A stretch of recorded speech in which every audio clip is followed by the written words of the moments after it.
Suara Gerasi FM, The Sound of Life, Tuhan penolong yang setia. Shalom, selamat siang buat teman-teman Kaula Muda Gracia dimanapun kalian berada siang hari ini. Kembali saya Rinto menemani kalian siang hari ini di program Young and Fresh. Kita ada di hari Sabtu ya, tanggal 7 September 2024. Nah, teman-teman, gimana dengan kabar kalian semua? Saya berharap kalian semua dalam kondisi yang tetap sehat, tetap prima ya.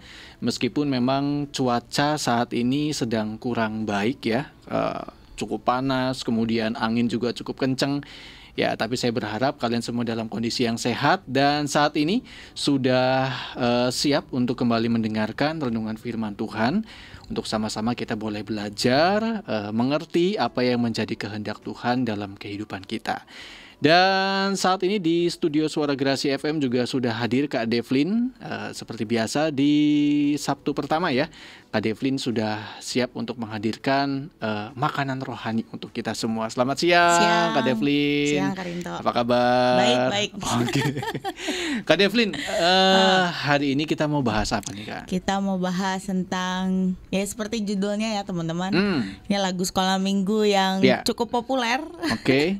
Whose side are you leaning on? Whose side are you leaning on? Ya, kalau bahasa Jawanya nyender ning sisine sopo. Oh. Kalau bahasa Indonesianya? Bahasa Indonesianya bersandar pada siapa? Oke, bersandar kepada siapa ya.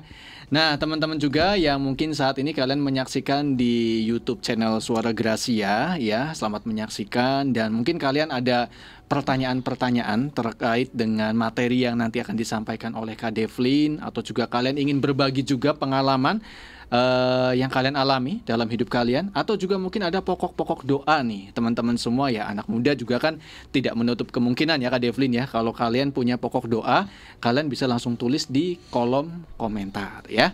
Dan selamat siang juga buat teman-teman yang saat ini menyaksikan di live TikTok Suara Gerasi FM ya. Selamat menikmati renungan firman Tuhan yang nanti akan dihadirkan oleh Kak Devlin ya. Kak Devlin, boleh kita langsung mulai? Ya, kita berdoa dulu kan? Ya. Oke. Tuhan, terima kasih buat hari ini.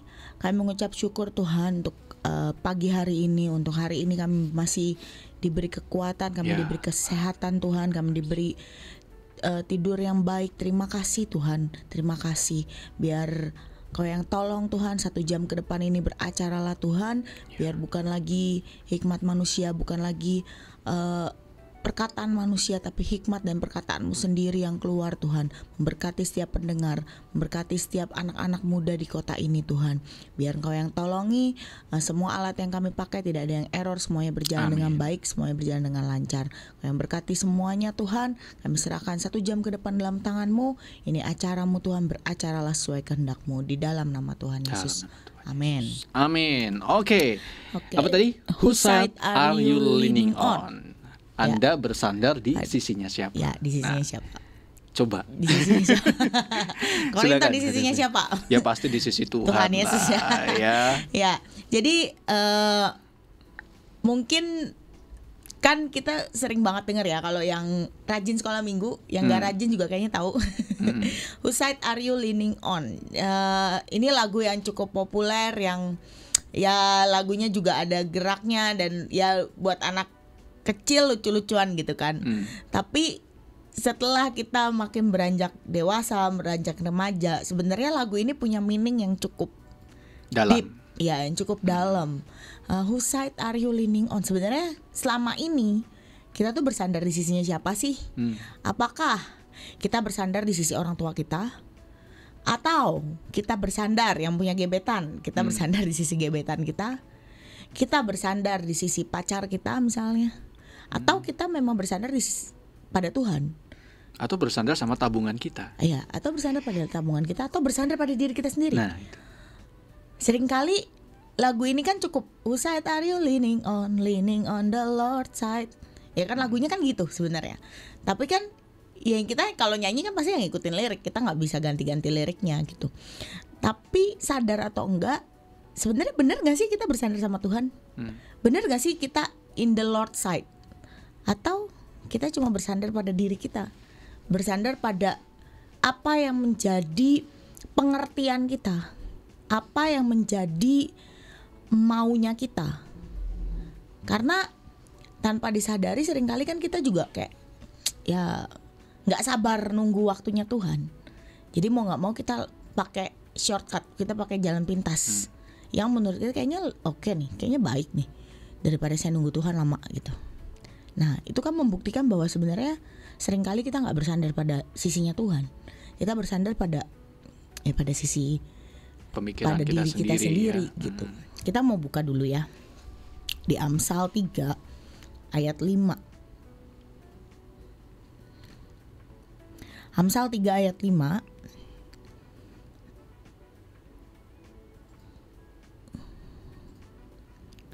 Oke. Kita baca sama-sama ya. Percayalah kepada Tuhan dengan segenap hatimu dan janganlah bersandar kepada pengertianmu sendiri. Di Amsal ini ayatnya singkat, tapi menurut saya cukup menusuk. Kenapa sih Salomo menuliskan seperti ini? Kenapa dia nulis percayalah kepada Tuhan dengan segenap hatimu dan janganlah bersandar kepada pengertianmu sendiri? Kan kalau kita baca Alkitab kan kadang suka mikir gak sih kayak kenapa ya ini tuh bagian ini ditulis ya? Kenapa ya part ini menjadi satu isi dalam Alkitab itu? Yang dimana Alkitab adalah ya isi hati Tuhan, suara Tuhan sendiri. Berarti kan mungkin Salomo pernah ngalami posisi di mana ketika dia bersandar kepada Tuhan, ketika dia percaya sama Tuhan, ya semuanya baik. Contoh, waktu Tuhan menawarkan, awal-awal Salomo jadi raja, Tuhan nawarin, kamu mau apa?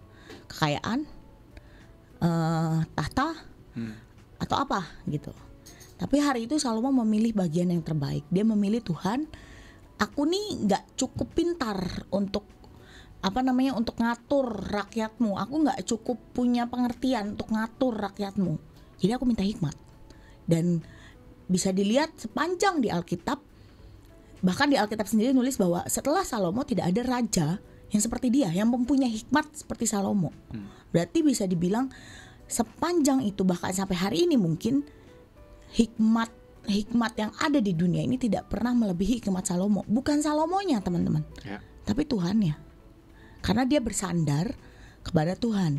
Even in the end of his life, dia tidak finish strong lah intinya. Dia serong hatinya. Tapi kita bisa lihat perjalanan hidupnya Salomo. Kan Salomo itu kan gak seperti Daud yang dari nol, yang Tuhan bener-bener didik. Salomo itu kan seperti udah nikmatin sebenarnya. Udah ada fasilitasnya. Dia lahir pun Salomo itu terlahir sebagai anak raja ya teman-teman. Jadi bukan kayak Daud gitu yang dia lahir ya dia belum menjadi raja, dia bukan siapa-siapa lah intinya mungkin bisa dibilang. Tapi Salomo ini beda, dia lahir udah jadi anak raja. Ya mungkin Daud didik nggak ya? Saya rasa Daud didik, karena kalau kayaknya Daud nggak didik, mungkin Salomo hari itu nggak akan minta hikmat, mungkin minta yang lain gitu. Tapi ya udah gitu, itu kan perjalanan hidup seseorang ya. Tapi gini, ketika kita bersandar ya sama apa yang kita anggap baik, sebenarnya sandarannya itu nggak kuat teman-teman. Yang kuat tuh cuma di mana sih? Ya cuma di Tuhan Yesus. Karena Tuhan Yesus adalah istilahnya apa ya? Pondasi yang kuat gitu. Jadi kalau engkau bersandarnya sama pondasi yang nggak kuat, oke, awal mungkin kuat, nopang. Tapi lama-lama makin nyender, lama-lama rubuh. Karena pondasinya gak cukup kuat.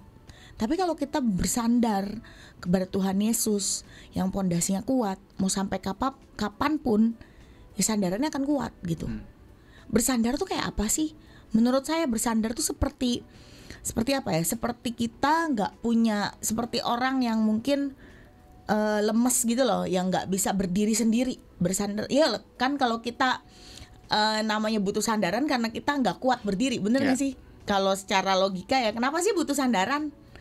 Ya pegel, lelah gitu, kayak butuh butuh untuk nyender lah gitu. Ya kan kayak kalau duduk lah contoh, kita duduk lama-lama nggak nyender nggak apa, kan punggung kan capek gitu. Jadi butuh yang namanya sandaran. Karena apa?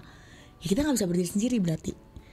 Bayangkan kita nggak bisa berdiri sendiri, tapi kita nyendernya sama diri sendiri gimana gitu. Atau bayangkan kita nih nggak bisa berdiri sendiri, tapi kita nyender ke orang lain yang belum tentu dia bisa berdiri buat dirinya sendiri. Contoh, kita bersandar pada orang tua, salah nggak? Untuk yang mungkin kalau kalian masih kecil, mungkin masih di bawah umur, belum masuk dunia kerja dan segala macam, it's okay. Tapi begitu sudah masuk dunia kerja tapi engkau masih nyender sama orang tuamu, saya rasa kayak salah ya. Jadi seperti kita nggak bisa mandiri. Buat orang tua yang mendengarkan juga, saya menghimbau untuk tidak membiarkan anak-anak kita bersender sama kita terus-menerus seumur hidupnya, karena itu akan membuat mereka tidak punya rasa tanggung jawab akan dirinya sendiri ya. Ini belum bicara tentang orang lain, tapi tentang dirinya sendiri gitu. Karena seringkali mungkin sayang, ya orang tua mana sih yang nggak sayang sama anaknya? Semua sayang, tapi kalau rasa sayang kita membuat anak kita menjadi tidak mandiri, menjadi manja, apakah itu bentuk sayang? Menurut saya yang ada itu adalah bentuk, dalam tanda kutip nih, menghancurkan masa depan anak kita. Jadi saya rasa ketika anak, kalau di luar negeri malah ya, kayak anak umur 17 tuh rasanya udah mulai dilepas sama orang tuanya. Bukan dilepas dalam artian lepas gitu terus nggak di apa, maksudnya diculbur gitu aja, bukan. Dipantau gitu ya. Tapi dilepas tuh dalam artian biarkan dididik, biarkan dia mungkin memilih jalannya, dalam artian jalannya misalnya contoh kuliah. Masih banyak orang tua yang saya rasa kayak masih memaksakan gitu, kamu kuliah ini aja, padahal belum tentu tuh anaknya seneng gitu. Boleh nggak sih ngarahin? Boleh, tapi bukan mengontrol. Mengarahkan dan mengontrol tuh beda ya. Oke, misalnya anaknya nggak mau, ya diajak ngomong baik-baik. Kenapa sih kamu nggak mau? Kenapa sih ini bagus loh buat kamu sebenarnya gini segala macam. Toh in the end dia tetap memilih jalannya. Ya mungkin tugas kita ya sebagai orang tua, sebagai mentor, sebagai apa, ya mendukung. Karena saya rasa di umur segitu tuh anak-anak sudah bisa mulai punya pilihan. Bahkan di umur remaja ya, teens gitu kan, SMP ke atas gitu kan, kayak mereka sebenarnya udah punya pilihan yang sendiri gitu. Ya kita sebagai orang tua harusnya belajar untuk ya let go gitu. Tapi tetap kita pantau, tetap diarahkan, bukan dikontrol. Kayak gitu. Jadi kita pun sebagai anak-anak, kalau ada punya orang tua yang seperti itu, kita pun jangan aji mumpung. Jangan mumpung nih saya dibebasin gitu. Ya itu manusia ya, free will. Kita punya free will, tapi seolah-olah kayak itu suatu tiket, golden ticket untuk kita hidup seenaknya gitu. Padahal enggak. Kenapa Tuhan kasih manusia free will? Ya karena Tuhan mengasihi kita. Tuhan gak mau kontrol hidup kita. Ya Tuhan juga mau kita bertanggung jawab pada hidup kita sendiri, tapi tetap sesuai arahannya Tuhan. Bukan dikasih free will jadi wah golden ticket nih, saya bisa hidup seenaknya. Enggak teman-teman. Jadi begitu ada orang tua yang mungkin mereka, kan ada ya orang tua yang lebih kayaknya mungkin lebih fleksibel gitu kan. Ya itu jangan sampai itu menjadi golden ticket kita untuk hidup seenaknya gitu. Tetap bertanggung jawab. Karena namanya bersandar ya berarti kita tuh nggak mampu sebenarnya sendiri. Kita nggak mampu jalan sendiri. Makanya butuh yang namanya sandaran. Kayak gitu. Di Matius 5 ya, ayat 3 kita buka ya. Di Matius 5 ayat 3 saya mau bacain dari bahasa Indonesia masa kini, nanti saya mau bacain dari The Message. Di bahasa Indonesia masa kini itu ngomong gini, berbahagialah orang yang merasa tidak berdaya dan hanya bergantung kepada Tuhan saja. Mereka adalah anggota umat Allah. Tapi di The Message terjemahannya tuh kayak gini, you are blessed when you are at the end of your rope. With less of you, there is more of God and His rule. Ngomongnya apa sih? Kita tuh diberkati ketika kita ada di end of our rope. Rope tuh kan tali. Tahu ya kalau pegangan tali. Kita tuh di Matius 5 ayat 3 tuh diomong kita diberkati, istilahnya you are blessed kalau kita tuh ada di at the end of pegangan tali kita. Kita punya pegangan tali, kita tuh udah di ujungnya gitu loh. Udah nggak ada ininya lagi. Kenapa sih dia ngomong kayak gitu? Karena kecenderungan manusia ketika sudah mepet baru cari Tuhan. baru cari sandaran. Tapi dia omong bahwa ketika kita ada di situ, justru kita tuh blessed, kita tuh diberkati. Dan ngomong gini lagi, with less of you, ketika kita semakin berkurang, Tuhan itu akan semakin bertambah dalam hidup kita. Jadi kalau kita kasih makan daging kita terus, kita kasih makan apa yang menurut kita enak terus, yang ada tuh roh kita yang akan tertekan dengan daging kita. Makanya kenapa sih kok kita kecenderungannya dosa lagi, jatuh lagi? Kok kita kecenderungannya pengen hidup seenaknya? Kok kita kecenderungannya ketika disakiti kita pengen menyakiti lebih lagi? Kenapa? Karena mungkin kita kasih makan daging kita lebih banyak daripada roh kita. Makanya istilahnya ya kayak rohnya tuh tertekan dengan daging kita, yang besar tuh kita. Dagingnya yang daging besar. Kita, bukan yang besar Rohnya. Tuhan, roh Tuhan dalam hidup kita. Gimana cara memperbesar roh Tuhan? Ya cuma satu-satu jalan adalah baca Alkitab, saat teduh, cuma itu. Seperti minggu lalu saya bilang nggak ada jalan lain. Mau kasih makan roh tuh apa? Ya baca Alkitab, saat teduh. Karena apa? Yaitu input akan menghasilkan output. Sorry, saya harus bahas berulang-ulang karena memang itu apa adanya gitu. Kalau kita inputnya negatif, toxic, keperkataan kebun binatang, ya yang keluar apa? Ya pasti itu. Nggak akan yang mungkin keluar firman. Karena isinya itu. Istilahnya ya kayak nanam pohon lah, ya kan? Kemarin saya juga bahas kita nanam apel, nggak mungkin kan buahnya duren gitu misalnya, atau buahnya anggur, ya buahnya pasti apel. Kita nanam kebusukan dalam diri kita, yang keluar kebusukan. Kita nanam kejahatan, yang keluar kejahatan. Tabur tuai itu nggak cuma hukum di Alkitab, tapi hukum di dunia pun tabur tuai, teman-teman. Jadi apa yang kita tabur, apa yang kita bagikan ke orang lain, itu yang akan kita tuai. Kita naburnya kepahitan, ya kita tuai kepahitan pasti. Nggak akan kita tabur kepahitan kita nuai manis, tuh nggak akan sih. Jadi hari ini siapa yang mau engkau gedein di hidupmu? Tuhan atau kedaginganmu? Karena rasanya kalau kita gedein kedagingan kita, ya lama-lama ya kita akan kehilangan Tuhan. Sebenarnya bukan kehilangan sih, tapi lebih kepada ya kita akan makin gak bisa ngerti maunya Tuhan dalam hidup kita apa. Karena dagingnya mendominasi. Bahkan dagingnya tuh kan saya bilang tubuh jiwa roh kemarin tuh ya. Jiwa itu sebenarnya ngikut apa yang gede sebenarnya. Ya. Yang gedenya apa nih? Daging. Ya makanya akhirnya jiwanya akan ngikut ke daging. 2 lawan 1 ya kalah rohnya. Tapi kalau rohmu besar, jiwamu akan ke roh. Ya 2 lawan 1, ya dagingmu akan mati istilahnya. Kita masih hidup di dunia Kak, kita masih nampak bumi, betul. Tapi bukan berarti kita nggak bisa memperbesar roh kita. Ya. Justru karena kita masih hidup di dunia ini waktunya ya kita memperbesar roh kita. Karena ya dunia nggak makin baik gitu. Kemarin di Lifeguard kan yang sharing Kayu Sakdani. Dia tuh waktu awal sharingnya dia membuka data tentang kasus bunuh diri. Saya cukup tercengang waktu itu, banyak juga ya. Dia buka data waktu itu sampai di tahun berapa ya?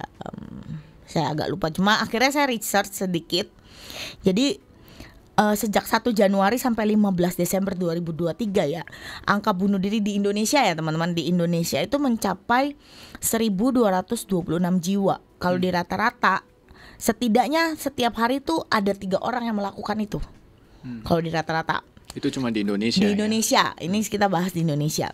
Terus saya riset lagi dalam kurun waktu 11 tahun terakhir. Jadi dari 2012 sampai 2023 itu tercatat kurang lebih 2.112 kasus bunuh diri di Indonesia, dan sebanyak 985 kasus, kurang lebih 46 ya, ini 46,63, hampir 50%, dilakukan oleh siapa? Remaja.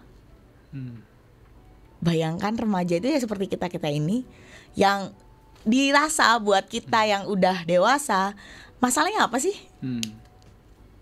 Sering banget gak sih kita kayak kalau ya mentor-mentor ini ya, mohon maaf gitu ya, kadang saya juga kayak, masalahnya apa sih mereka sampai bunuh diri gitu? Kan belum kerja. Iya, belum kerja, belum berkeluarga, belum menghidupi orang. Jajan juga kan Jajan juga masih minta orang tua ya. Sekolah ya mungkin sebagian besar ya, mungkin ada juga yang mencari uang sendiri untuk sekolah, tapi overall kan secara Mayoritas normalnya ya mayoritas kan ya sekolah masih dibiayain. Apa sih gitu? Remaja itu kan berarti rentang umur SMP SMA gitu ya. Kalau kuliah tuh kayaknya udah masuk dewasa muda lah intinya gitu. Remaja itu kan SMP SMA. Ya mungkin kelas 6 sekarang juga udah ada yang digolongkan remaja, karena kayaknya anak SD sekarang juga udah lumayan pertumbuhannya lebih cepat ya. ya gitu. Dan secara global ya, data dari WHO yang dirilis tahun 2019 mengungkapkan kasus bunuh diri itu menjadi penyebab kematian terbesar keempat di kelompok usia remaja. Dia menggolongkan usianya tuh 15 sampai 29 tahun di seluruh dunia. Jadi itu tuh adalah penyebab kematian terbesar nomor 4. Kalau dibilang ya, kalau mereka nulisnya 15 sampai 29, tapi saya rasa remaja harusnya di angka SMP SMA ya. Teman-teman, kenapa ini terjadi? Saya nggak lagi mengecilkan masalah siapapun, teman-teman. Semua orang punya masalah. Namanya hidup ya, pasti ada masalah. Namanya hidup pasti ada tantangan. Tapi yang saya mau kasih tahu gini, jangan pernah memutuskan destinimu. Memutuskan destiny itu apa ya? Ini dengan bunuh diri kan kita sebenarnya lagi memutuskan destiny kita. Istilahnya takdir yang Tuhan sedang rancangkan, plan yang sedang Tuhan rancangkan dalam hidup kita tuh kita putusin. Padahal itu belum selesai. Karena seringkali kita tuh cuma menemukan koma, belum titik. Tapi di koma itu ya seringkali kita udah merasa kayak ini tuh in the end of the world gitu, padahal belum. Nah, kenapa sih terjadi ya? Menurut saya mungkin ya tadi, engkau lebih kasih makan dagingmu lebih kencang daripada rohmu. Kenapa ada pikiran-pikiran seperti ini, teman-teman?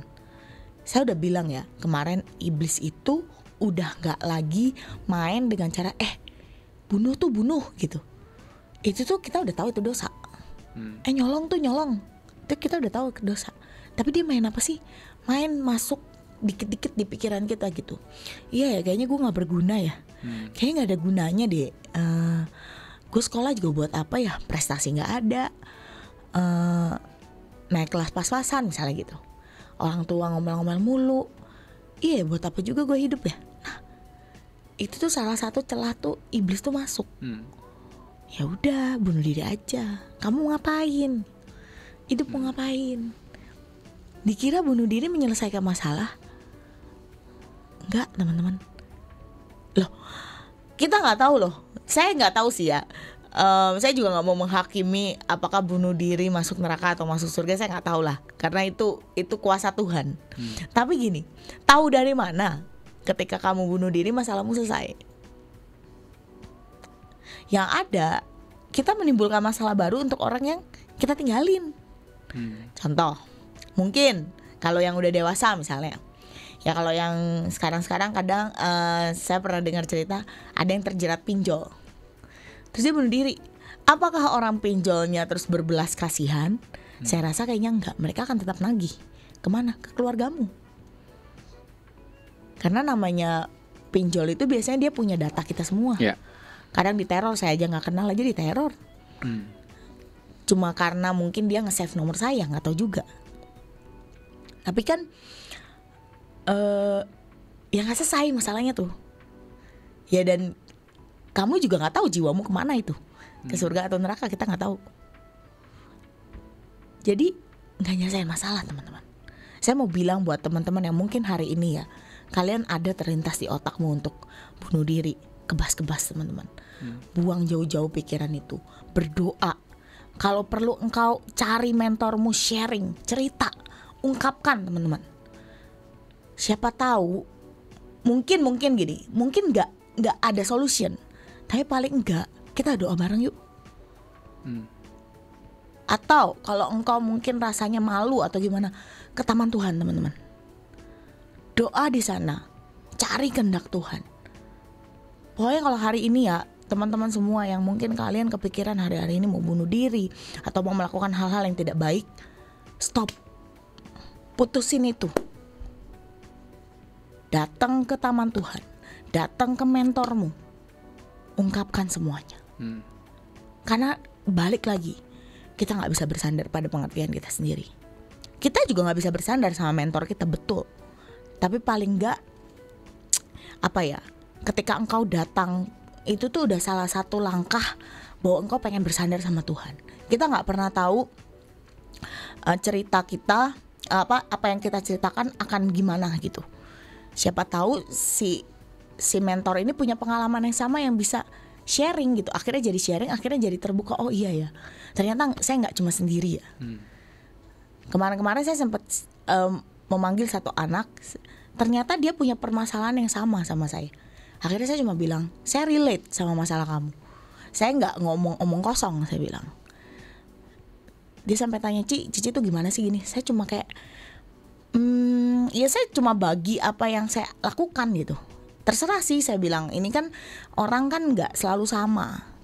Tapi ya semoga ini tuh memberkati kamu, semoga ini membantu kamu. Karena saya relate, apa yang kamu alamin tuh saya relate banget. Saya ngerti banget gitu. Saya pernah ada di posisi kamu. Nah, kita gak pernah tahu loh, siapa tahu mentormu juga pernah ada di posisi yang sama, yang akhirnya bisa bagi hidup. Akhirnya kamu bisa merasa, oh ternyata gak cuma gua ya gitu. Ternyata bisa ditangani ya. Ternyata ada, meskipun solusinya mungkin gak yang seperti yang kita mau, tapi paling gak, oh ternyata dia juga bisa loh melewati itu. Berarti harusnya ya saya juga bisa. Ya saling berdoa, mendoakan. Teman-teman percayalah, kalau engkau cuma bersandar pada pengertianmu sendiri, gak akan bisa. Gak akan bisa. Makanya akan ada suara-suara lain yang masuk. Ya, salah satunya mungkin suara iblis. Udahan aja. Saya baru cerita sama satu orang. Saya ngobrol sama orang tersebut. Saya pikir dia itu nakalnya udah lama. Ternyata dia bilang enggak. Saya itu, oke, saya nakal, dia bilang. Saya nakal. Tapi terus saya bertobat, dia bilang. Saya bertobat, saya gila-gilaan sama Tuhan. Saya pelayanan, bahkan dia punya, saya bilang, dia ngomong saya punya uang, saya kasih uang saya buat pelayanan. Pokoknya benar-benar jor-joran, benar-benar pol-polan sampai satu titik. Dia itu sebenarnya dibilang bukan jatuh ya, lebih kayak kepenasaran, tapi penasarannya itu dengan dosa lama dia. Berkaitan dengan dosa lamanya. Akhirnya karena rasa penasarannya itu, dia mulai lagi. Tapi yang jadi masalah adalah yaitu jahatnya iblis. Dari rasa penasarannya dia itu, akhirnya dia jatuh, bener-bener jatuh, bahkan lebih parah dari sebelumnya. Cuma gara-gara sebenarnya, ya gara-gara, kalau dibilang hal kecil, mungkin hal kecil, mungkin. Tapi bayangkan iblis itu bisa mengubah itu menjadi titik awal kejatuhan kembali. Dan jatuhnya lebih jatuh. Lebih parah ya? Lebih parah istilahnya. Terus saya cuma cerita, saya kan tanya-tanya, terus karena saya kan nggak tahu nih, saya cuma dengar-dengar, terus akhirnya ya saya nanya aja gitu, ngobrol, terus kayak, iya Dev, gini. Oh, terus saya bilang, terus bisanya balik tuh apa? Saya bilang gitu. Jadi dia melakukan beberapa dosa, dia bilang ada satu dosa yang membuat dia kayak itu tuh lebih susah, dia bilang, karena itu kebutuhan jiwa, dia ngomong gitu. Karena itu dosanya tuh udah kayak jadi kebutuhan jiwa. Tapi satu titik dia tuh akhirnya menemukan niat untuk balik. Tapi gini, saya ngomong, kenapa akhirnya dilanjutin? Saya pertama nanya gitu, kan dia jatuh nih, ya kenapa lu gak bertobat aja, terus udah gitu, toh Tuhan ngampunin. Tapi ternyata begitu dia jatuh, dia ngalamin hal-hal yang gak baik juga dalam pelayanannya. Sampai akhirnya jadi makin kan, jadi namanya orang kayak udah ya rada lagi oleng kan ya. Itu tadi saya bilang, mungkin dia hari itu gak bersandar sama Tuhan, siapa tahu emang dia lagi bersandar sama dirinya.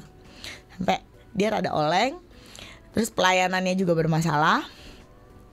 Akhirnya dia kayak, lah gue tuh ya dia tuh merasa jadi kayak merasa jijik sama dirinya gitu loh. Kayak gue tuh udah pelayanan tapi kenapa gue ngelakuin ini ya gitu, kenapa gue jatuh lagi ya gitu. Nah teman-teman, saya rasa itu intimidasi iblis. Pernah gak mungkin di posisi teman-teman yang melakukan dosa nih, terus kalian bertobat, terus ternyata gak lama tuh jatuh lagi misalnya gitu. Terus akan ada suara kayak, lu udah pelayanan dosa lagi, gak usah munafik lah, pelayanan masa masih kayak gitu gitu. Nah ini terjadi teman-teman di teman saya ini. Saya dengar cerita dia kayak, oh ya intimidasi iblis. Karena ada suara-suara yang kayak, alah lu udah pelayanan tapi masih begitu, masih bohong misalnya. Atau alah lu udah pelayanan tapi keluarga lu berantakan misalnya gitu. Alah lu udah pelayanan tapi nilai lu jelek semua misalnya gitu. Itu yang akhirnya membuat kita jadi apa? Ya ngapain ya gue pelayanan ya, toh tidak membawa kebaikan misalnya gitu. Atau toh nggak membuat hidup saya jadi lebih baik. Teman-teman, saya mau kasih tahu ya, ketika suara itu datang, sebenarnya itu warning untuk kita apa sih? Untuk kita bertobat sungguh-sungguh, bukan untuk kita malah jadi terintimidasi dan akhirnya engkau mungkin stop pelayanan, atau bahkan engkau melakukan kayak teman saya ini, engkau melakukan dosa yang lebih parah. Ya udahlah, apa ya, kadung nyemplung gitu istilahnya. Udah nyemplung aja sekalian, basah sekalian, tenggelam sekalian gitu. Salah kan? Harusnya apa? Ketika jadi cerita waktu itu, zaman itu tuh kayak kalau mau datang ke mentor tuh saya juga kayak malu gitu. Dia bilang kayak, ya kayak malu aja karena dia udah pelayanan jor-joran terus dia jatuh lagi gitu. Nah ini fenomenanya adalah anak muda itu merasa ya gengsi. Tapi menurut saya harusnya ya engkau datang, karena mentor yang baik, pemimpin yang baik harusnya tidak menghakimi. Saya kalau ada anak begitu, saya akan tanya, kamu kenapa? Dan sejujurnya saya merasakan sakit yang sama seperti, mungkin gak jauh lebih sakit dari orang tuanya, tapi jujur ada rasa sakit kayak, kenapa sih kamu kayak gitu? Saya benar-benar belajar untuk apa ya, untuk gak menghakimi gitu. Kayak kamu kenapa sih gitu? Ya kenapa kamu bisa begitu? Dengerin aja dulu ceritanya. Namanya ya sebab ada akibat kan ya. Gak mungkin tiba-tiba dia ini kan, ya cuy soalnya saya penasaran, soalnya saya ini, soalnya saya itu. Ya apakah itu membuat kebaikan buat hidupmu? Toh enggak juga. Jadi waktu itu teman saya jatuh, dia jatuh sampai benar-benar jatuh. Saya akhirnya nanya, apa yang membuat kamu mau balik? Saya bilang, akhirnya selesai gitu dengan dosamu. Dia cuma bilang kayak, Dev, yang membuat itu tuh sebenarnya niat dalam diri. Nah itu roh, saya rasa. Mungkin dagingmu menekan segitu rupa, tapi tetap ada Roh Kudus dalam hidup kita yang mungkin senantiasa mengingatkan. Meski suaranya mungkin sangat kecil, sangat tipis, tapi saya percaya Roh Tuhan itu tetap akan berbisik, ayo balik. Dia bilang ada niatan dalam diri saya untuk saya selesai. Karena dia ngomong, karena dosa yang saya lakukan kalau gak ada niat, mau didoain berkali-kali, mau altar call berkali-kali. Saya gak bilang kuasa doa tidak ada, tapi gini, tetap namanya niat itu harus ada dalam diri kita untuk kita mau lepas dari jerat dosa. Karena selama tidak ada niat dalam diri kita akan makin jatuh dan makin jatuh. Meski mau didoain, meski mau diapain, gak bisa teman-teman. Tetap harus ada di dalam nih, harus ada. Mulainya tuh dari sini. Gak bisa mulainya dengan diomongin, gak bisa. Mungkin diomongin iya, tapi tetap apa ya, dari dalamnya yang harus breakthrough gitu loh. Dari Ya, ada dalamnya yang kemauan harus dari diri sendiri betul. ya. Contoh kayak orang berhenti ngerokok, coba deh tanyain. Ada dari dalamnya untuk gue niat berhenti. Minimal ada niat dulu nih. Entah prosesnya bagaimana, Ya. tapi ada niat dulu. Meskipun jatuh bangun ya. Meskipun jatuh bangun, benar. Kita juga nggak bisa dong kayak bertobat tuh kayak makan cabai Instan langsung pedes. gitu. Nggak bisa dong. Tetap ada proses. Tapi dari dalammu mau nggak?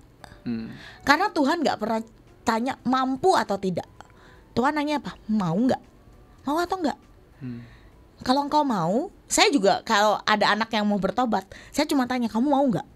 Tapi saya tuh nggak bisa nggak. Saya nggak nanya kamu bisa nggak? Mau atau nggak?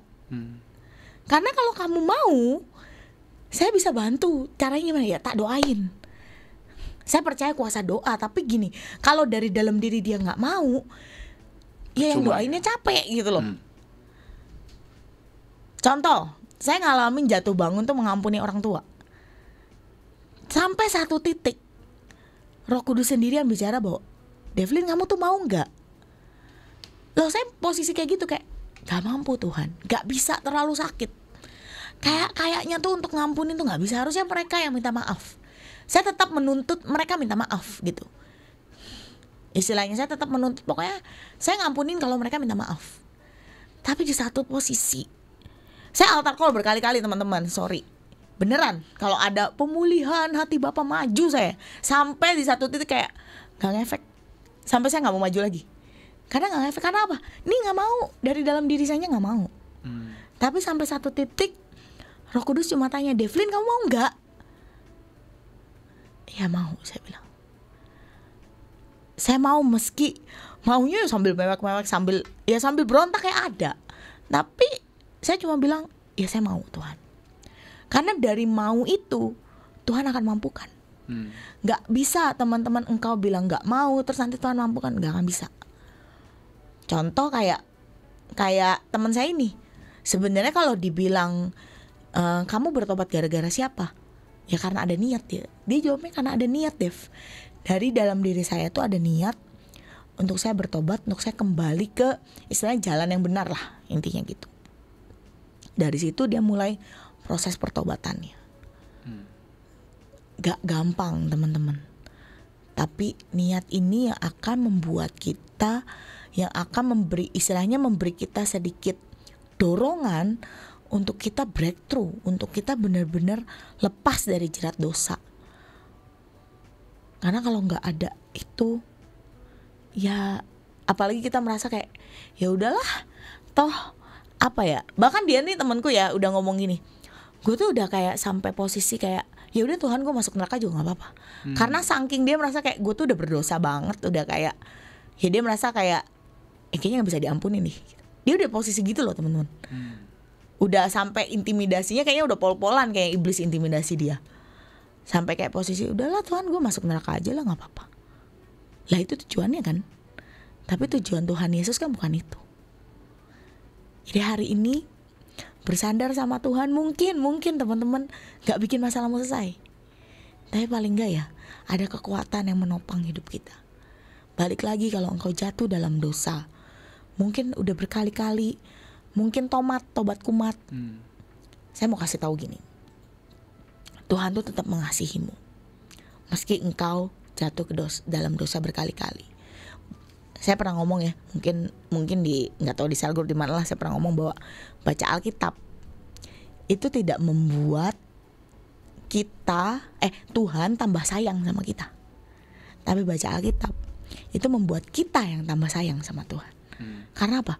Tuhan udah sayang kita. Kamu nggak baca, kamu nggak baca Alkitab, Tuhan tetap sayang kok. Karena apa? Allah itu kasih. Dia itu kasih. Kalau dia berhenti mengasihi, ya dia bukan Allah. Saya dapat statement itu, buat saya sangat tergugah banget, kayak benar juga ya. Loh, tujuan kita baca Alkitab apa sih? Mau tahu isi hati Tuhan, benar gak sih? Mau hidup sesuai jalan Tuhan. Bukan caper, bukan pencitraan kan? Untuk biar Tuhan nanti makin berkati. No, salah teman-teman. Jadi kalau engkau baca Alkitab biar Tuhan tambah berkati, konsepnya salah. Karena even kita nggak baca Alkitab, Tuhan tetap berkati nggak? Berkati. Punya takarannya teman-teman. Karena ya Tuhan tetap sayang kita kok. Kamu nakal, Tuhan tetap sayang. Tapi bukan berarti akhirnya itu jadi excuse bahwa oh ya nggak apa-apa nakal aja. Ya silahkan. Tapi pasti ada konsekuensi yang harus kita terima akibat dari kenakalan kita, akibat dari pemberontakan kita dan segala macam. Tapi percayalah kalau engkau bersandar sama Tuhan, ada kekuatan yang menopang hidupmu. Ketika engkau lelah, nggak cuma lelah sih teman-teman, tapi bersandar sama Tuhan tuh harus kayak setiap hari. Saya akhir-akhir ini ya belajar untuk belajar untuk menyerahkan semuanya sama Tuhan. Meski hati ya nggak serak, meski hati ya kayak kok gini amat Tuhan, kok ya nggak seperti ya gini-gini aja gitu. Tapi ya belajar. Benar-benar kayak tiap bangun pagi saya belajar untuk, dulu kan kalau bangun pagi kayak rasanya kayak pengen ngomong ini itu ya, tapi saya belajar untuk adalah saya mau ngucap syukur dulu. Pokoknya saya cuma pengen say thank you aja. Apapun yang terjadi, ya pokoknya saya cuma pengen say thank you. Jadi sampai kayak kalau doa pagi tuh kayak cuma thank you doang, nggak ada meski tuntutan ada lah, apa-apa iya ya. ada. Pengen gak sih ya, pengen lah, masih manusia. Pengen ini, pengen itu ada, wishlist di hati tuh ada. Tapi pengen rasanya tuh kayak pengen ngucap syukur aja lah. Sampai titik ini apakah instan? Tidak teman-teman. Jadi ya itu, biar hari ini ya benar-benar sandaran kita tuh cuma satu, ya Tuhan Yesus. Biar lagu ini gak cuma jadi sekedar lagu. Leaning on the Lord's side itu gak cuma sekedar jadi lirik lagu, tapi benar-benar menjadi bagian dari hidup kita. Benar-benar kita bersandar penuh sama Tuhan. Gak cuma sekedar ketika lelah, ketika gak semangat, tapi benar-benar dalam setiap langkah hidup kita, ya kita nyendernya sama Tuhan, kita bersandarnya sama Tuhan. Karena saya rasa gak ada sandaran lain yang lebih kuat daripada Tuhan Yesus. Hidup boleh semakin tidak baik, dunia boleh semakin gak baik, tapi sama Tuhan Yesus saya rasa mungkin jalannya itu langit tidak selalu biru, jalan tidak selalu rata, tapi Tuhan selalu menyertai dan beri kekuatan. Jadi ya teman-teman, kalau engkau hari ini di titik dimana rasanya kayak gak ada jalan, mungkin tadi saya bilang, mungkin kalian udah ada di satu titik mau mengakhiri hidupmu, atau mungkin kalian ada di satu titik mau pergi dari Tuhan, atau saya mau udahan pelayanan. Stop teman-teman, ayo balik, berdoa ke taman doa, kayak pokoknya datang ke mentormu atau bahkan datang ke gembalamu, cerita teman-teman. Jangan takut dihakimi, jangan takut nanti mereka akan julitin kamu, karena saya percaya mentor yang baik, gembala yang baik, dia gak akan menghakimi dan menjuliti kita. Dia pasti support, pasti dia dukung kita, dinasihatin iya, ditegur iya, tapi biar itu menjadi paling gak ketika mentormu atau gembalamu tahu masalahmu, ya kan mereka akan mendoakan lebih detail ya. Mereka akan berdoa khusus untuk mungkin masalahmu. Dan kita gak pernah tahu istilahnya siapa aja yang doain kita gitu. Tapi percaya doa itu besar kuasanya, asal ada niat juga dalam diri kita. Gak bisa kita cuma doain saya tante, doain saya bu, doain saya kak misalnya, tapi dari dalam dirimu sebenarnya nggak ada niat untuk lepas, kayak sia-sia aja gitu. Jadi ayo. Dan teman saya waktu itu dia ngomong, ya saya harus pergi dari lingkungan saya. Nah mungkin ada teman-teman yang kayak harus ninggalin teman-temannya demi engkau lepas dari jerat dosa. Teman-teman, saya kasih tahu ya, itu akan lebih worth daripada in the end kamu nih nanti masuk neraka. Kalau emang harus tinggalin teman-temanmu untuk lepas dari jerat dosa, tinggalin teman-teman. Mungkin rasanya kayak nanti saya nggak punya teman kak, nanti saya ini. Saya rasa ya, saya lebih baik tidak punya teman daripada nanti saya masuk neraka. Teman-teman, ketika kita masuk neraka tuh udah nggak ada pertobatan, udah kayak ya udah selesai gitu, kekekalan itu. Jadi selama masih di dunia nih, ayo bertobat, ayo balik sama Tuhan, ayo sungguh-sungguh ikut Tuhan, supaya bagian kita adalah apa? Ya surga dan kemuliaan. Amin. Amin. Amin. Oke. Bicara soal bersandar sama Tuhan ya Kak Devlin ya. Itu kemarin saya baru aja nonton satu film. Mungkin Kak Devlin juga barangkali pernah nonton gitu kan. Judulnya itu Ordinary Angel. Itu menceritakan di situ kita bisa melihat bagaimana di saat kita itu bersandar sama Tuhan, Tuhan itu punya begitu banyak cara. Tuhan itu punya begitu banyak jalan untuk menolong kehidupan kita.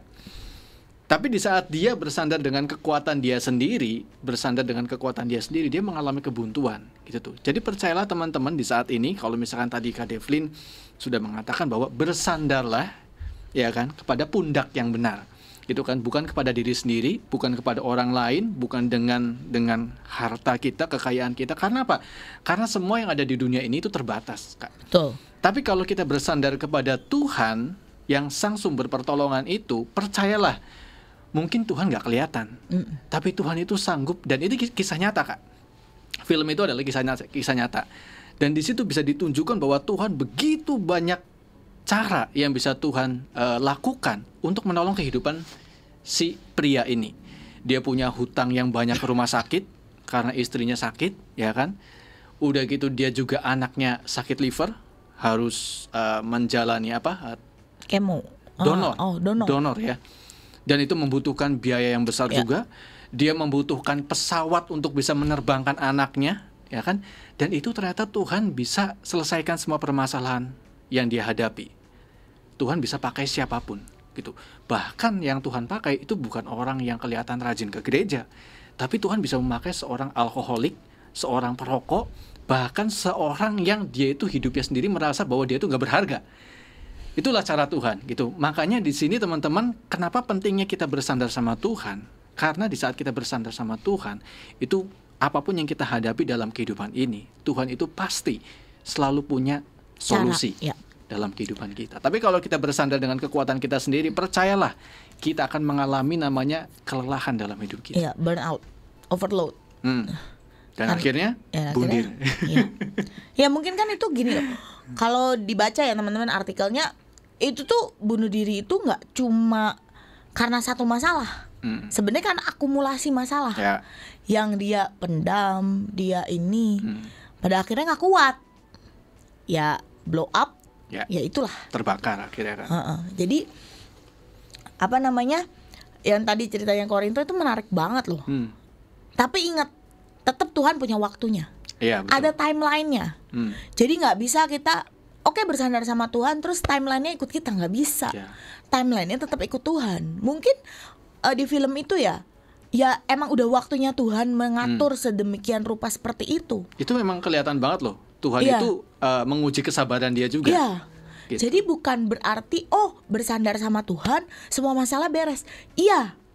Tapi ingat, catatannya satu, sesuai waktu Tuhan, bukan waktu kita.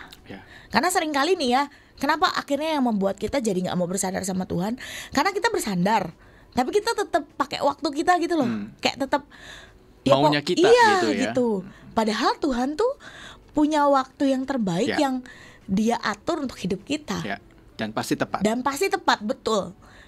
Meski kan di Alkitab juga nulis, Tuhan itu tidak pernah lalai meski orang mungkin melihatnya itu adalah sebuah kelalaian. Loh iya, kalau baca Alkitab ada loh kalimat itu. Jadi ya seringkali orang dunia mungkin lihatnya lama banget sih gitu. Tapi ya buat Tuhan itu nggak lama, emang itu waktunya gitu. Ya Tuhan bisa pakai siapa aja kok buktinya. Bukan berarti terus jadi, nah itu tadi, jangan berharap, makanya jangan pernah berharap sama manusia. Karena seringkali kita nih udah punya ekspektasi, akhirnya nggak nyampe, kecewalah gitu. Sama Tuhan juga jangan punya ekspektasi menurut saya. Karena kalau punya ekspektasi, aduh, bener teman-teman yang ada kecewa. Karena itu tadi, kadang nih kita masih nuntut maunya kita nih. Kayak, gini loh Tuhan gitu. Padahal nggak gitu loh. Gitu. Oke, wah, ini harus tidak ditonton terasa. nanti Ordinary Angel nih teman-teman tuh tadi. Nonton ya, itu Nonton, filmnya nonton. keren sih, bagus. Ya. Dia itu kisah nyata. Tuh, bagus. Gitu, Apalagi bukan kalau sekedar kisah film. nyata. Kalau kisah nyata tuh kayak lebih sangat iya menginspirasi. kan? Gitu. Betul. Jadi si tokoh pemeran utamanya ini dia dipulihkan, dan orang yang dipakai sama Tuhan pun hidupnya dipulihkan juga. Itu cara Tuhan luar biasa. Betul kan? Berarti kayak dua-duanya loh. Dua-duanya jadi langsung kayak dipulihkan. sekali dayung, Yes. 2-3 pulau terlampaui itu terjadi gitu Yes, istilahnya kan. Oke, tidak terasa nih waktu sudah di ujung kebersamaan kita siang hari ini Kak Devlin. Terima kasih banyak buat renungan firman Tuhannya. Dan kayaknya kita mau langsung tutup dalam doa, Kak. Boleh. Silakan, boleh, Kak. Tuhan, terima kasih buat hari ini. Biar Engkau yang hari ini Tuhan mulai mengajari setiap kami untuk bersandar kepada Engkau. Bukan kepada pengertian kami, bukan kepada apa yang kami punya, atau bukan kepada orang lain, tapi benar-benar Tuhan, kami mau serahkan kepercayaan kami, kami mau serahkan semuanya dalam tangan-Mu Tuhan. Karena kami percaya waktu-Mu, cara-Mu yang terbaik buat hidup kami. Ajari kami Tuhan hari demi hari. Ajari kami Tuhan untuk menjadikan Engkau sebagai satu-satunya sumber kepercayaan kami Tuhan. Amin. Kami mau serahkan hidup kami, masa muda kami seluruhnya Tuhan ke dalam tangan-Mu. Biar Engkau pakai, Engkau atur menjadi seperti yang Engkau mau. Amin. Terima kasih Engkau yang berkati Radio Suara Gracia, setiap kru, setiap alat-alat, setiap apapun Tuhan, yang program yang ada di radio ini, biar semuanya Tuhan bisa memberkati setiap orang sampai ke ujung bumi. Terima kasih Tuhan. Kami serahkan sepanjang hari dalam tangan-Mu, penyertaan-Mu sempurna atas setiap kami.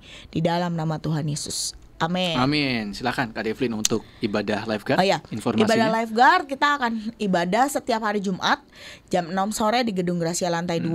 Teman-teman, minggu depan itu akan diisi oleh Kak Lukas Hermawan. Kalau yang tahu nama panggungnya Koluki.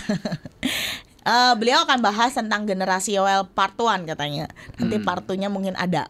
Jadi tanggal 1 Oktober itu kita akan ada acara Bahtera di hari Selasa itu jatuhnya, dan kita akan bahas generasi Yoel itu seperti apa sih, generasi yang seperti apa. Jadi teman-teman, saya undang untuk datang karena akhir-akhir ini zaman sudah di akhir zaman, di mana dunia membutuhkan kita semua menjadi generasi Yoel. Jadi ayo datang, nanti akan dijelaskan oleh Koluki gimana sih supaya kita bisa jadi generasi-generasi Yoel di akhir zaman. Amin. Amin. Oke, thank you banget Kak Devlin sekali Thank lagi. you, Kita sama-sama. ketemu lagi Bulan depan ya, dengan materi yang lebih dahsyat lagi. Thank you juga buat teman-teman yang saat ini sudah mendengarkan secara on air. Kalian yang menyaksikan di YouTube channel Suara Gracia, atau juga yang saat ini menyaksikan di live TikTok Suara Gracia FM. Kita ketemu lagi hari Sabtu depan di program yang sama. Dan akhirnya saya Rinto yang bertugas pamit undur diri. Saya ucapkan selamat siang dan Tuhan memberkati.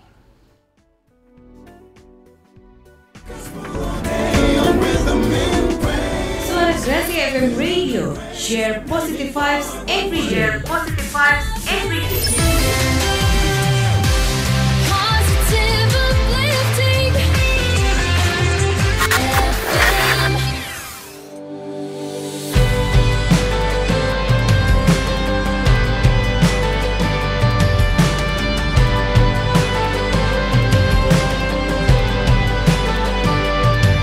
There's a light at the end of this tunnel, a treasure beneath all this rubble.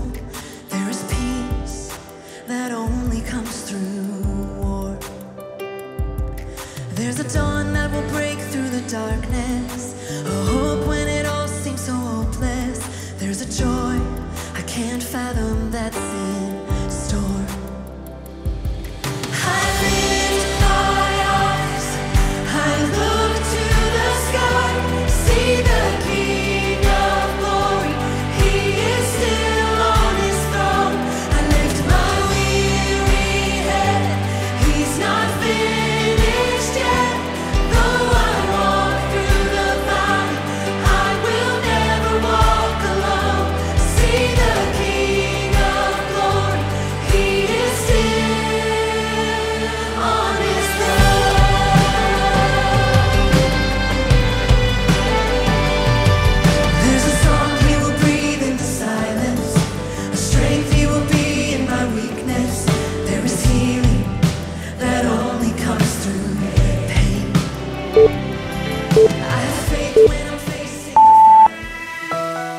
tanda waktu pukul 11 waktu Indonesia Barat. Jangan minta kepada Tuhan apa yang menurut Anda baik, tetapi mintalah kepadanya apa yang menurut Dia baik bagi Anda.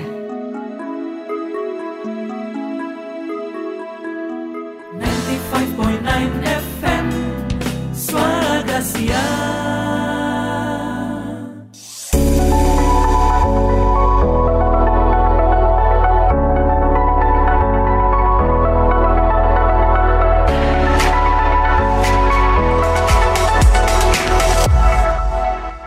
Kembali lagi di MMA, Mertua Menantu. Aku dong.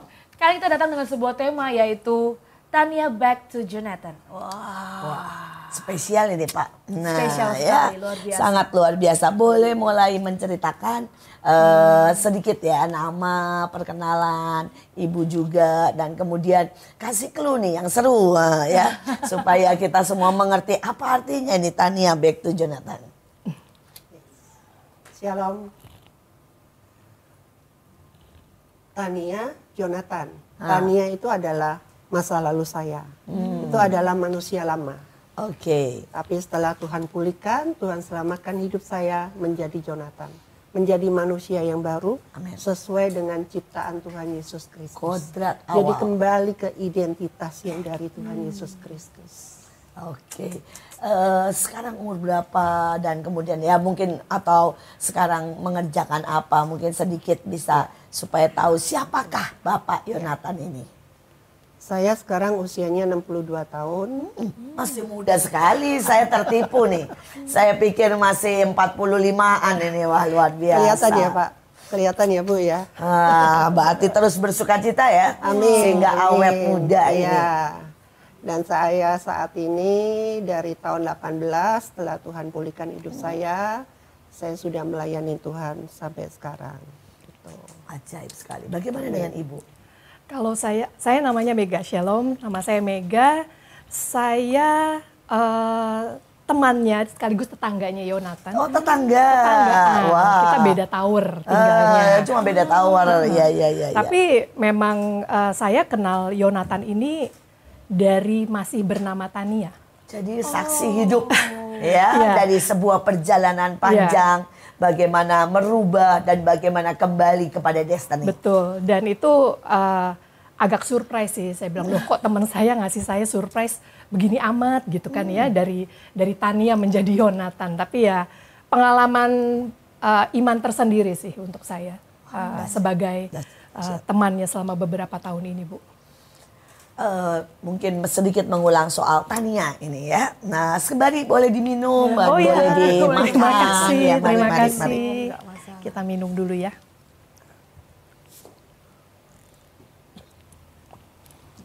Bagaimana Jonathan mulai kenal ya dunia yang namanya dunia Tania nih ya. Ya. Terus bagaimana merasa bahwa memang saya ini ada yang aneh atau usia berapa dan kemudian bagaimana sampai akhirnya memutuskan jadi Tania ya. Dan kemudian nanti bagaimana memutuskan Jadi kembali jadi Jonathan. Jonathan. Itu perjalanan yang panjang ya Bu ya. Saya tuh dari 11 bersaudara, saya adalah anak paling kecil. Dan kebenaran latar belakang saya, papa saya beragama Buddha. Dan secara jasmani saya tahu waktu saya kecil saya adalah laki-laki. Tapi secara kejiwaan, saya dulu belum mengenal yang namanya roh itu apa. Karena belum mengenal Tuhan, ya kan? Saya merasa ada sesuatu hal yang dalam diri saya tuh yang tidak benar gitu. Tapi dengan bertambahnya usia, dengan proses kehidupan, saya jadi mengerti kok saya itu laki-laki tapi kenapa jalan saya seperti perempuan. Dan itu otomatis ya seperti itu ya. Ya, karena waktu saya kecil pun saya suka main boneka, saya suka masak, saya suka menjahit. Jadi apa yang dilakukan perempuan itu saya bisa melakukan. Tapi dengan bertambahnya usia waktu saya sekolah itu pun saya juga merasa ada beban bagi saya tuh. Biasanya kalau anak-anak lagi sekolah itu kan nggak mempunyai beban, ya kan? Tapi waktu jam istirahat kadang saya tuh suka bingung kalau saya bermain tuh dengan laki-laki atau perempuan. Karena saya lebih nyaman kalau saya tuh bergaul dengan perempuan daripada laki-laki. Tapi nggak mungkin kalau saya sekolahan tuh saya bermain dengan perempuan. Jadi di sekolah saya tuh sering merenungin diri saya sendiri. Dan pasti berarti menjadi Iya. kesepian dan menyendiri Menjadi ya. beban dalam diri saya. Dan kalau saya pulang sekolah, kadang kalau suka jalan di depan rumah saya, kebenaran waktu zaman dulu itu ada pasar sore kan. Jadi saya tuh sering diolok-olok sama mereka-mereka. Dibilangin waria lah, dibilangin banci lah gitu. Nggak ada pakai baju yang berbeda enggak? Belum, waktu itu saya masih pakai baju laki-laki. Tapi tetap sudah diomong begitu. Iya, gitu.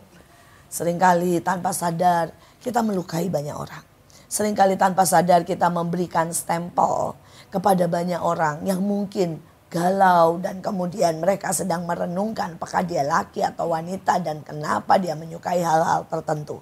Mari pelajari dan mari waspadai buat anak-anak kita, keluarga kita. Tapi sekali lagi berhenti menjadi hakim, berhenti menjadi orang yang memberi stempel. Tapi mari belajar untuk menjadi orang yang menolong, mengerti, mendampingi. Supaya pengalaman dari Bapak Jonathan tidak terulang kepada banyak orang. Nah, lanjut setelah itu bagaimana nih untuk bisa sampai nih ya pada puncaknya. Dan saya itu merasa kehilangan sosok seorang ayah, fatherless. Jadi sebagai keluarga itu sebenarnya anak itu yang dia butuhin tuh bukan cuma disekolahin, dikasih makan ya kan, tapi dia butuh seorang orang tua itu yang bisa mengerti hati kita. Itu tidak saya dapatkan dari orang tua saya. Pendampingan Ya, jadi saya tapi yang mencari maklum lah Pak, 11. Saya rasanya Ibu Kesia 2 aja lumayan ya, apalagi 11. ya mungkin zaman dulu ya, zaman dulu Iya. kalau orang banyak anak katanya banyak rezekinya ya. Itu orang dulu sih, beda dengan orang sekarang kan. Itu. Jadi apa ya, saya itu selalu cari pembenaran terhadap diri saya sendiri. Bukan kebenaran, meskipun saya dulu sekolahnya sekolah Kristen, ya kan diajar yang namanya agama kan, tapi saya belum mengerti waktu itu. Jadi selalu mencari pembenaran diri, pembenaran diri, pembenaran diri. Akhirnya merasa, kenapa ya Tuhan itu menciptakan diri saya begini? Saya juga tidak menginginkan mau. itu, ya kan? Tapi karena saya belum tahu kebenaran, jadi saya selalu menyalahkan Tuhan. Ini bukan salah saya. Sebenarnya harusnya saya itu lahir sebagai perempuan, bukan laki-laki. Gitu. Terus apa yang membuat Bapak waktu itu berani ya mengambil keputusan Ya. jadi tania? Ya, itu perjalanan yang panjang juga ya. Dan papa saya kan berusaha untuk saya tuh menjadi laki-laki Oh, kan. papa udah Iya, melihat tuh? berusaha. Selagi saya usia sekitar 10-11 tahun, dia udah lihat gelagat saya karena usia sekitar usia 11 saya tuh sekolah itu sampai kelas 4 SD. Saya itu sudah tidak mau sekolah lagi. Akhirnya saya mengambil sekolah kecantikan. Dan dari situ saya bisa buka salon sendiri dan saya punya uang sendiri untuk beli apapun. Padahal Tapi baru berusia. Iya.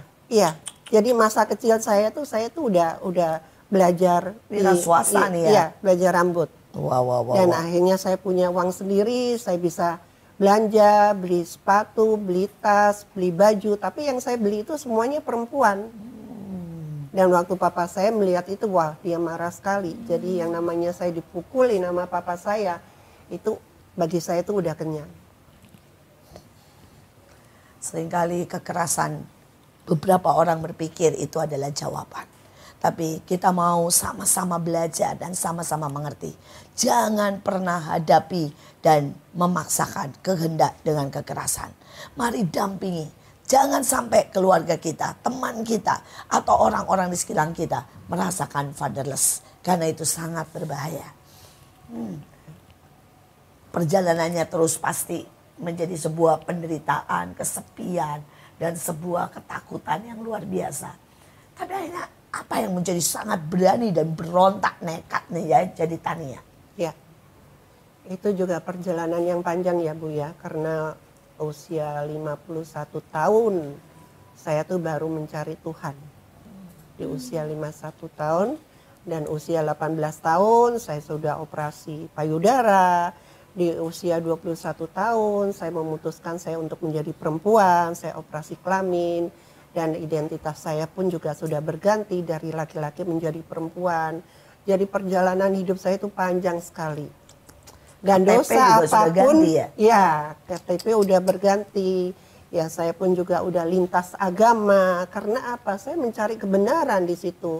Tapi ternyata kebenaran itu tidak saya dapatkan. Terus pada waktu itu teman-teman, keluarga ini bagaimana responnya? Kebenaran orang tua saya usia 19 tahun waktu itu, waktu usia saya 19 tahun, papa saya meninggal dan kebenaran saya tuh sama keluarga tidak terlalu dekat. Jadi lebih baik pergi gitu ya? Ya. Usia 21 tahun saya habis operasi, usia 24 tahun saya nikah. Nikah secara agama Kristen. Dengan pria? Dengan pria, iya. Dan prianya tahu? Prianya tadinya nggak tahu, tapi setelah berjalan 3 bulan saya kasih tahu identitas diri saya. Dia bilang nggak apa-apa, yang penting apa ya? Dia tahu kalau saya tidak bisa memberikan anak, itu aja. Dan berapa tahun itu usia 2 pernikahan? tahun. Tapi cukup bahagia sebenarnya, atau apa yang terjadi Yang itu sampai? namanya cari pembenaran, yang namanya kebohongan itu kan dari satu kebohongan yang lain, jadi dalam hidup saya itu tidak ada puasnya. Akhirnya saya cerai juga, bukan dia yang nyerain tapi saya yang ninggalin dia. Karena saya jalan dengan satu laki-laki lain yang lebih bisa menyayangin saya. Ya itulah yang namanya dosa, ya kan? Yang namanya iblis, ya kan? Selalu bekerja dalam kehidupan saya. Padahal kalau dipikir penerimaan dia ini sudah Iya. bentuk kasih ya, Iya, bentuk benar. yang luar biasa Iya, ya, iya. tidak nuntut, nggak mau Iya. nggak punya anak nggak Iya, apa-apa, iya. tahu bekas laki nggak apa-apa, Iya. tapi itu pun tidak membuat Anda puas, Enggak. benar-benar dosa Iya. dan benar-benar jerat yang namanya seks ataupun Iya. itu cinta yang palsu itu Iya. sangat mengerikan. Yang namanya terikat dan terbelenggu itu dosa itu makin dalam masuk dalam diri saya. Okkultisme, narkoba, Oh semua bunuh itu, diri saya juga sudah 2 kali, prostitusi. wah komplit sekali. Narkoba pakai apa aja nih? Wah, waktu itu pakai sabu-sabu ya. Sudah sampai sabu-sabu Iya. juga. Iya. Mengerikan sekali. Jangan pernah bermain-main dengan dosa. Jangan pernah berpikir cinta akan membuat kita bahagia. Jangan pernah berpikir bahwa pada waktu kita punya free sex ataupun kita bisa mendapatkan kekayaan, maka itu menyelesaikan persoalan kita. Apa yang di dalam kekosongan itu akan sangat menggerogoti. Hanya bisa dipuaskan dengan pencipta kita. Jangan pernah berpikir sekali lagi bahwa pada waktu kita dapat yang kita mau, ya, beliau sudah mendapatkan yang beliau mau. Ini ya? Coba. Oke.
Ya wis. Wis tok. Oke, jalan. Wis. Ya.